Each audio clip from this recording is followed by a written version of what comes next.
Communities all over our nation have a lot to offer, some good, some bad. But one thing they all have in common is statistics. If you're looking for a quick profile on a community of interest, you've found the right spot. Welcome to Living in America. Welcome to Seattle, a city that arrives like a promise: water, mountains, technology, and one of America's most capable regional economies. But this is only half the story. In 2026, the real Seattle question is whether high opportunity can overcome high walls, and whether a household can turn the city's resources into everyday access. Seattle pays like a powerhouse, but the paycheck story changes sharply across occupations. Median household income is $123,860, and per capita income is $86,095. Beneath those headline figures, the Metro's May 2025 average wage was $44.13 an hour.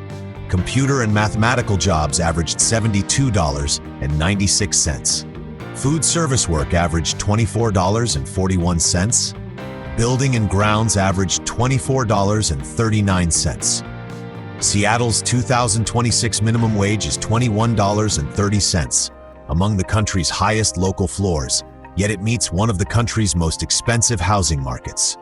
Education helps explain earning power.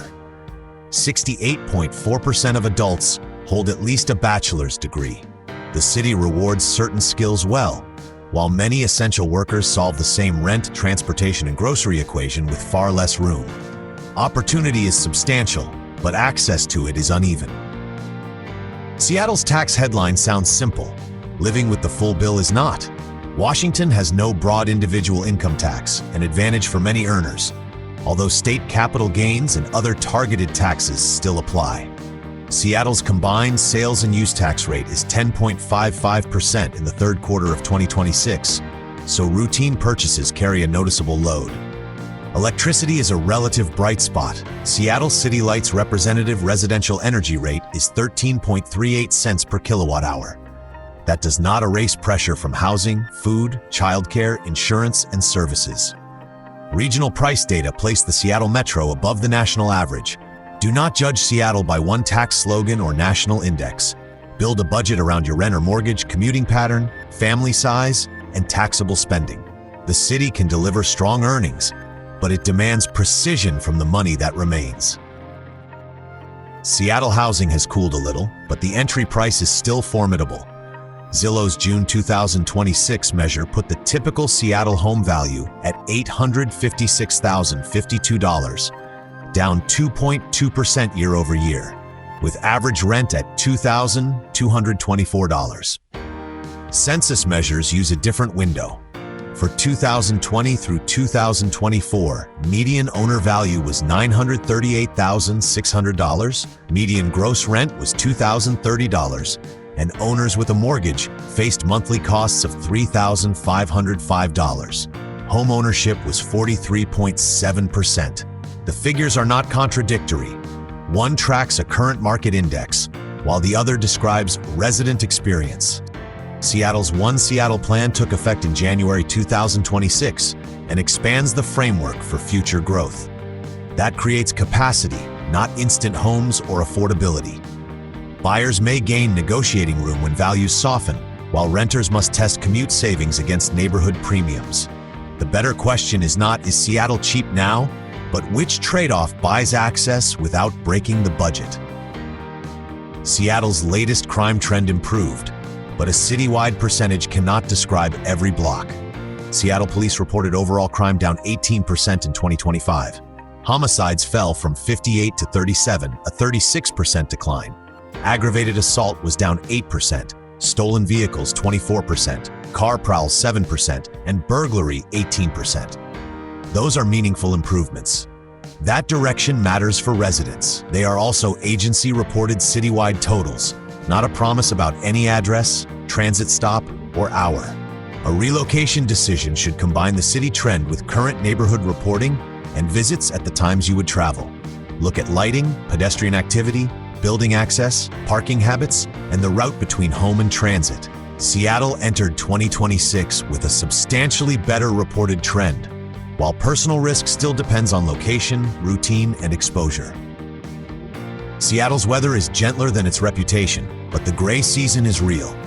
At SeaTac, the 1991 to 2020 normal annual temperature is 53.7 degrees, with 39.34 inches of precipitation and 6.3 inches of snow. That usually means cool cloud cover, damp pavement, and short winter daylight, not constant heavy rain, followed by pleasant dry summers. For many newcomers, light is the bigger adjustment. Seattle is also a hazard city. The city identifies earthquakes as its highest impact natural hazard, and a severe Seattle fault scenario could produce a local tsunami reaching roughly 16 feet in exposed shoreline areas. About 8.4% of the city's surface is mapped as potentially slide-prone. These events are infrequent, but preparedness belongs in the moving checklist. Know the building, store water, secure heavy furniture, and understand whether a route crosses a vulnerable slope or shoreline. Daily weather is moderate. Long-term resilience requires taking geology seriously. Seattle culture works best when the city and the landscape share the same day. A morning can start on a coffee block, move through a market, and finish on a ferry deck or forested trail. Seattle Parks manages 6,441 acres, more than 489 parks, and about 120 trail miles, roughly 12% of the city. That access is part of the culture, not an escape from it. Music history, public art, maritime work, Asian American communities, Scandinavian Ballard, and the long presence of Coast Salish peoples shape the city's identity.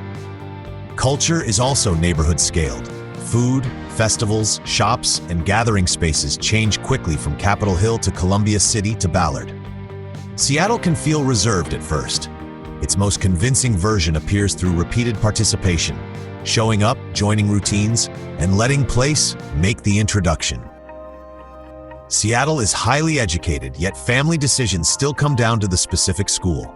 Among adults 25 and older, 68.4% hold at least a bachelor's degree. Seattle Public Schools enrolled 49,240 students in 2024-2025, and the class of 2025 posted an 86.1% four-year graduation rate. The University of Washington Seattle campus enrolled 52,316 students, anchoring research, medicine, and the regional workforce. Those figures show institutional depth, but not uniform results across schools, programs, or student needs. Enrollment and budget pressures can change offerings over time. Families should examine attendance boundaries, program availability, special education services, graduation data, and the actual daily trip before signing a lease. Higher education access is a major Seattle advantage, especially for research and health careers. For K-12 households, the right unit of analysis is smaller: the assigned school, the student's needs, and the pathway's stability. Seattle's education ecosystem is powerful, but it rewards specific homework. Seattle's economy is bigger than technology and stronger than any single employer cycle. The region combines software and cloud computing with aerospace, maritime trade, healthcare, research, logistics, and tourism. That mix rests on a major port, global airport, leading university, deep medical systems, and employers selling far beyond the region. The metro had roughly 2.153 million non-farm jobs in June 2026, up only 0.3% year over year, while not seasonally adjusted unemployment stood at 5%. That is softer than the high-income reputation suggests.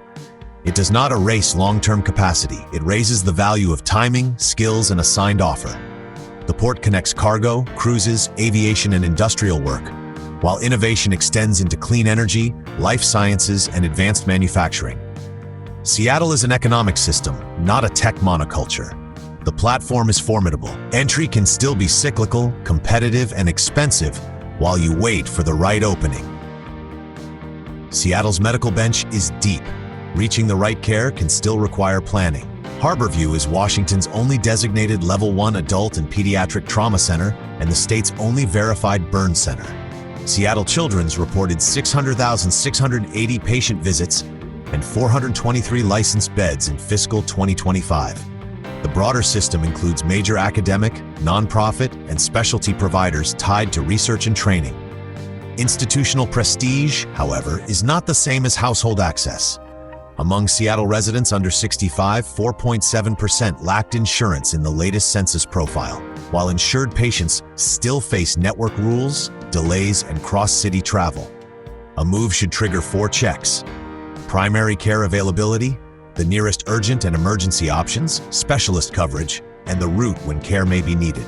Seattle is strong for complex medicine and health careers. The quality advantage is real, as is the need to choose coverage and location with the actual system in mind. Seattle's transit map changed in 2026, but geography still decides the payoff. On March 28, Sound Transit opened the Cross Lake Connection, joining Seattle, the East Side, and Redmond within a 63-mile link system serving 50 stations. For rail-aligned households, that expands reachable jobs and destinations. Yet Seattle remains a city of water, hills, bridges, and uneven network access. In 2024, 41% of commuters drove alone, 25% worked from home, and 15% used transit. The mean commute was 26 minutes. The Seattle Bainbridge Ferry carried 5.2 million riders in 2025, making water transportation as well as scenery. Rail-connected neighborhoods can trade parking costs and traffic exposure for station access. Ballard and West Seattle depend more on buses, roads, and bridge reliability.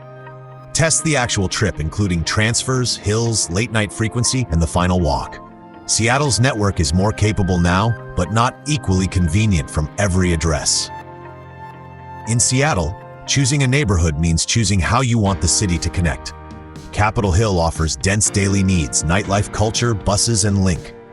Its core scores walkability 96 and livability 79. Access is exceptional, while noise, cost, and block conditions reduce ease. Columbia City pairs a historic business district and strong identity with link. Its core scores walkability 83 and livability 83, shaped by transit, parks, and cohesion, with conditions changing beyond the central spine. Ballard delivers a walkable commercial district, maritime character, restaurants, and recreation. Its core scores walkability 88 and livability 83. Rapid Ride D is useful, but Ballard has no link station, so traffic and transfers matter. Visit the exact block, test the commute, and decide which trade-off, intensity, balance, or neighborhood self-sufficiency, fits your routine. Seattle offers a rare package and charges a real premium for access to it. The strongest case for Seattle begins with specialized wages, a diverse economy, major healthcare and education institutions, expanded rail, and immediate access to water, parks, and outdoor life. A moderate climate and distinct neighborhoods add daily quality. The costs are concrete. Housing remains expensive after a modest cool-down. Sales taxes are high, winter darkness can wear on newcomers, and transportation convenience changes by address.